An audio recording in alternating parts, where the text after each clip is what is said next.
57 मुस्लिम देशों पर भारी पड़ा बांग्लादेश। पैगंबर विवाद पर भारत के साथ कंधे से कंधा मिलाकर खड़ा हो गया।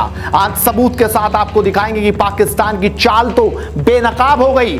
पूरी दुनिया में उसने जो भारत के खिलाफ प्रोपेगेंडा चलाने की कोशिश की है ना, वो आज बेनकाब हो रहा है। वो दिखाऊंगा मैं आपको। तो चलिए शुरुआत करते हैं। नमस्कार, स्वागत है आपका एडवांस इंडिया पर। मैं हूं नवीन चौहान। कुवैत ने दिखाया था हमने कल कैसे भगाए। वहां भी पाकिस्तानी थे जिन्होंने भड़काकर प्रदर्शन करवाया था और वहां से कुवैत ने उनको बाहर का रास्ता दिखा दिया। बेरोजगार हो गए वो लोग और अब दोबारा उस देश में जा भी नहीं पाएंगे। और कल के बाद आज आ जाइए, बांग्लादेश ने अब भारत के साथ कंधे से कंधा मिला लिया है। बांग्लादेश हमारा पड़ोसी है और किस तरीके से वो अब हमारे साथ खड़ा हो गया है, जिसे हम कह सकते हैं कि पड़ोसी धर्म निभाते हुए बांग्लादेश न सिर्फ भारत के खिलाफ बयान देने से इनकार कर रहा है, बल्कि वो उचित कार्रवाई के लिए भारत सरकार का धन्यवाद भी दे रहा है। पूरे मामले पर बांग्लादेश के एक मंत्री ने कहा कि उन्हें कानून पर भरोसा है। बांग्लादेश के सूचना और प्रसारण मंत्री डॉक्टर हसन महमूद ने ढाका में कहा कि पैगंबर मोहम्मद पर विवादित बयान का मामला भारत का आंतरिक मामला है और ढाका की सरकार को इस पर प्रतिक्रिया देने की जरूरत नहीं है। उन्होंने कह दिया, सबसे पहली बात, बांग्लादेश के लिए ये एक बाहरी मामला है, ये मसला भारत का है, बांग्लादेश का नहीं। हमें कुछ भी कहने की जरूरत नहीं है। उन्होंने मामले में कार्रवाई की है। बीजेपी नेताओं का निलंबन के लिए भारतीय अधिकारियों को बधाई और वो इस मुद्दे को आगे नहीं बढ़ाएंगे। 57 देशों के इस्लामिक सहयोग संगठन के विरोध के बावजूद पूरे मामले पर बांग्लादेश की चुप्पी के सवाल पर महमूद ने कहा कि मैं इस मुद्दे को क्यों भड़काऊं, क्यों इसमें आग लगाऊं? क्या पहले से ही इस पर काफी चर्चा नहीं हो चुकी? मेरा काम आग लगाना नहीं है।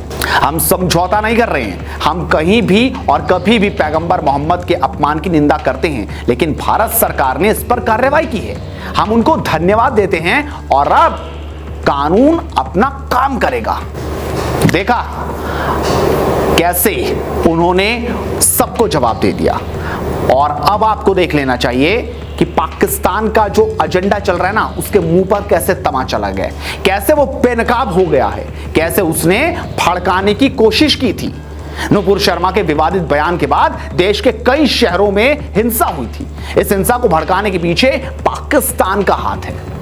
DFRAC ने अपनी रिपोर्ट में बताया कि पाकिस्तान के करीब 7000 से ज्यादा ट्विटर अकाउंट फेक न्यूज के सहारे भारत में मुसलमानों को भड़काकर दंगे की साजिश रच रहे थे। सोशल मीडिया पर इस विवादित और हिंसा से जुड़े जो भी हैशटैग चल रहे हैं, उसमें कमेंट करने वाले ज्यादातर पाकिस्तान के यूजर्स हैं, समझे? यानी पाकिस्तान इस मामले में भारतीय मुसलमानों को भड़काने में लगा है। Digital forensic research and analytics centre यानी DFRAC की इस नई रिपोर्ट में इसका खुलासा हुआ है। DFRAC ने अपनी रिपोर्ट में 60,000 से ज्यादा ट्विटर यूजर्स के नेचर ऑफ पोस्ट और कमेंट बिहेवियर की एनालिसिस की है। इसमें द साउथ एशिया टाइम्स की पोस्ट आप देख सकते हैं कि किस तरह से भड़काऊ ट्वीट्स किए गए हैं। मैंने पूरा खंगाला है, देखा है और समझा है किस तरीके से वो एक एक ट्वीट को उठाता है और फैलाता है। The south Asia times Pakistan की प्रोपेगेंडा फैलाने वाली साइट है। वहीं पाकिस्तान के PM इस पूरे प्रोपेगेंडा पर क्या बोल रहे हैं, कैसे उनके बयान आ रहे हैं, जरा देख लीजिए भैया। शहबाज शरीफ ने ट्वीट कर कहा, भारत ने भारतीय मुसलमानों को अपने अधीन करने के लिए क्रूर और दमनकारी तंत्र को खोल दिया है। उन्होंने दावा किया कि भारत पूरी योजना मुसलमानों को राजनीतिक, आर्थिक और सांस्कृतिक रूप से हाशिए पर डालने की है। लेकिन इस बयान के बावजूद भी बाकी मुस्लिम देश अब भारत की तारीफ में लग चुके हैं। बांग्लादेश ने क्या कहा आपने अच्छे से सुना, कल कुवैत ने क्या किया वो भी आपने देखा, और किस तरीके से पाकिस्तान सहित जो मुस्लिम देश हैं अब उनके मुंह पर ये बड़ा तमाचा है और खुद उन्हीं देशों ने मारा है जो उनके सदस्य हैं।